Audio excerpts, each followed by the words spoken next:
Guys, my name is Nick Vujicic. I was born in Australia in 1982, moved from Australia to California in the year 2006. And my life story, I'm just thankful that people have seen my life on some sort of level, whether it's just YouTube videos or seeing pictures of a limbless guy smile. People always ask me, what happened to you and how did you overcome what you've been through? The title of the message that I've been given is Transforming the Walls into Doors. When I speak corporately, the line that I like to use is changing obstacles into opportunities. Now, I'm very well aware to share with you as well, I know that there are 1 billion people going hungry today. I know that this year 1 million people will commit suicide. It's 1 every 40 seconds. I know today there are 120 million slaves, and I've met sex slaves, and I've seen the top of the pyramid as far as business and met the billionaires. I've met bankers, and I've also met orphans. We're all looking for something. We're all looking for hope. Hope you can't just have just because you were born with hope. No, we're born with pain. We're born and live through difficulties. And in our life, my parents always taught me that even though we don't know why I was born this way, that we have a choice. Either to be angry for what we don't have, or be thankful for what we do have. The power of that choice was the first thing that I had to overcome and decide for myself, especially in the early years of school. A lot of kids would come up to me and tease me. And I have been speaking at 5 congresses. I've met 7 presidents all around the world. My largest crowd was 110,000. I have 30,000 invitations for me to speak. So wherever I go, I talk about the value of life. I talk about anti-bullying messages for the school systems in different nations. The greatest thing is love. When we feel like we don't have enough love and we don't have enough hope, we start losing strength to live. For me, in my life as a child, I had a big wall. I was surrounded by 4 walls and a low ceiling of opportunity. I was set free in so many different ways, and especially surviving from day to day with my parents who loved me, who encouraged me, who told me that I was beautiful the way that I was, and not to worry about what other people said about me. I was actually the first special needs child to be integrated into the mainstream education system in Australia, and I was awarded Young Citizen of the Year in 1990. And the world is a hurting place, and the world needs hope, and the world needs love. Without hope, we feel like, why are we here? Well, brokenness. Here's mine. Today, I still have no arms, no legs. But everything's changed. Everything. For me, I was looking for hope and happiness, and I couldn't see it for many years. In fact, if this side of the table represents my hope, truth encourages me to become all that I can be. But then we have lies every day coming in our mind, people who discourage us. You know the people that you have in your life who, no matter how good of a day you're having, they'll bring you down. Or no matter how bad of a day you're having, they'll bring you even lower. You know what I'm talking about? Think of the 3 biggest discouragers in your life. They're not your biggest discouragers. You are. You are. It only takes 3 seconds for me to tell you something discouraging. But then you may never forget my words. I've met so many 50-year-old women and 40-year-old women who still remember what their fathers told them that they wish they never heard. Words are powerful. When you hear those words and then your mind starts growing with these lies. Nick, you're not good enough. Nick, just give up. Nick, you're never going to get a job. You won't get married. You can't even hold your wife's hand. What kind of a father are you going to be if you can't even pick up your kids when they're crying? You're alone. Sure, your parents hug you, but their hugs can't heal you. Just give up. Just give up. Just give up. Just give up. Just give up. At age 8, I thought that I should commit suicide. Why? Because I didn't have hope. I thought I didn't have hope. Today you can see that I had hope. What's the word? Believing in something you do not see. Faith. Words can only do so much. Hugs can do much more than words. But when hugs can't do anything, that's where faith kicks in. For me, words and hugs were not enough, but I had no faith. So I tried to give up. At age 10, tried to drown myself in 6 inches or 15 centimeters of water. In my home, I told my dad I just wanted to relax. But really, I wanted to end my life. I had enough. Dosta mi bio. Okay. The first 2 times I rolled over, I was trying to work out how much air I hold in my lungs before I let it out. And the 3rd time, in my mind, knowing that I wanted to get out of here because of the bullying in my life, because I was going to be a burden to my parents and I had nothing to look forward to, I realized at that moment that if I actually went through with committing suicide, I would leave a greater burden for my parents than they already had. So there was one thing less hopeful or more burdensome than having a child without limbs. What is it? A child without limbs who gives up. So when I saw in my mind my mum and my dad and my brother crying at my grave if I went through with it, that one thought saved me. If my parents never told me that I was beautiful the way that I was, if my parents never told me that I was special and that I was loved, I wouldn't be here today.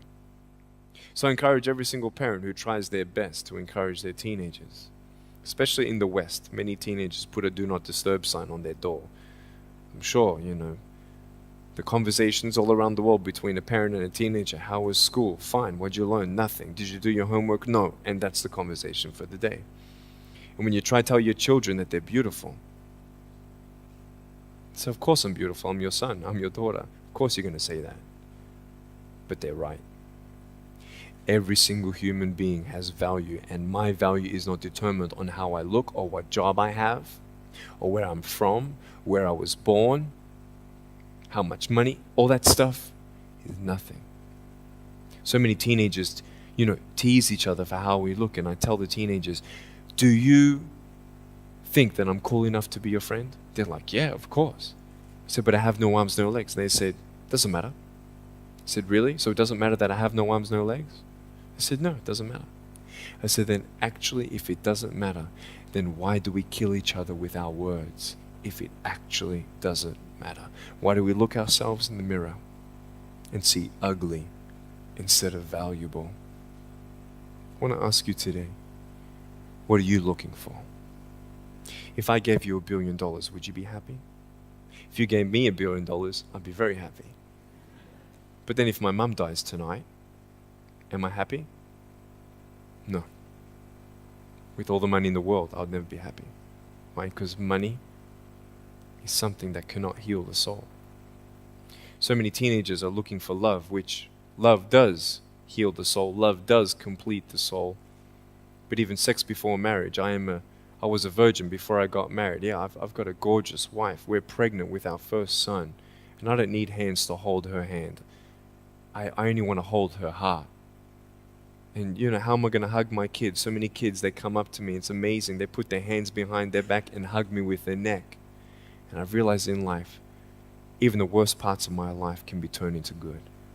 And they're even more special.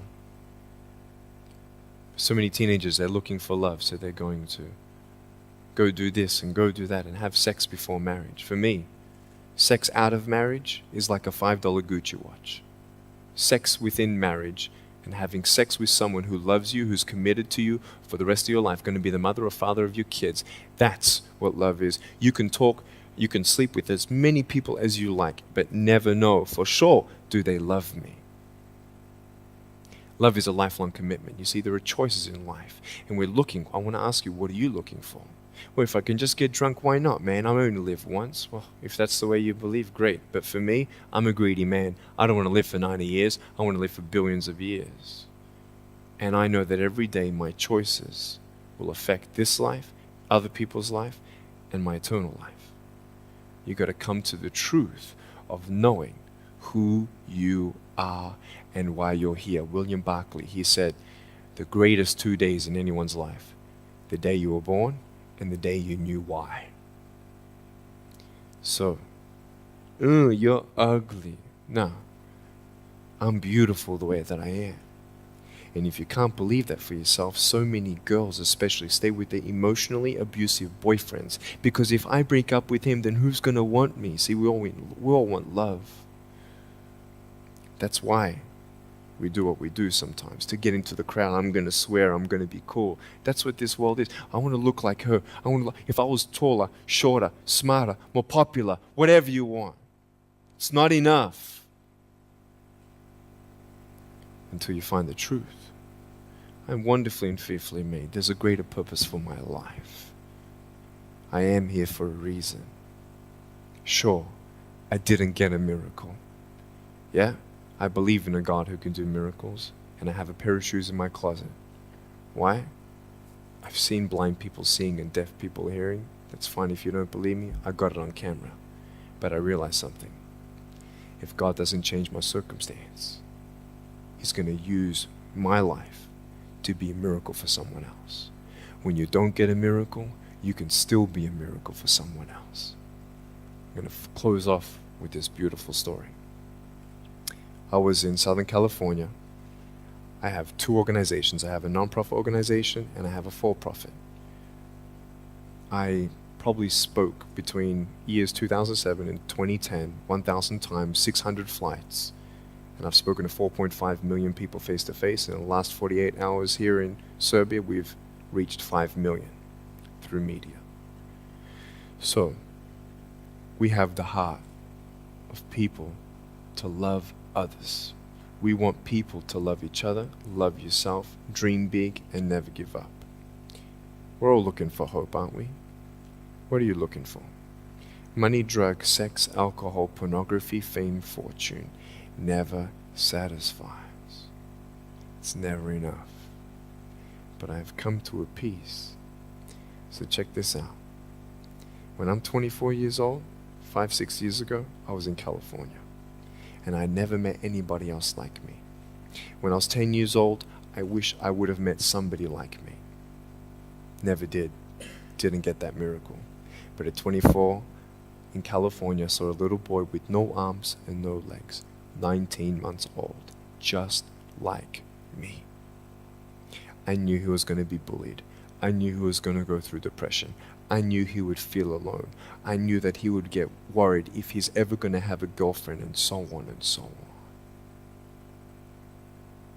I got the father to bring him up on stage in front of 2,000 people. And everyone was crying. And it was a materialization of when you don't get a miracle, you can be a miracle for someone else. I am not a superhero. I go through ups and downs. So do you. But take one day at a time. And if you haven't found that peace of knowing who you are and why you're here, and where you're going when you're not here, for me, I want you to know that's how I've overcome. I don't have any walls. My book's called Life Without Limits. And what will be, will be. I've acted in a short film, 30 awards. I got Best Actor in a Short Film. I've done my own music video. I've written 2 books. First book, 30 languages, 800,000 copies. I'm 29, and we know 1 billion people know who I am. Not to bring up my pride or my name or my status, trust me, I'm just like you. But I hope you are inspired to know that if I can dream big, then so can you. There are no walls. Find your peace, and you'll make your walls doors. Thank you so much.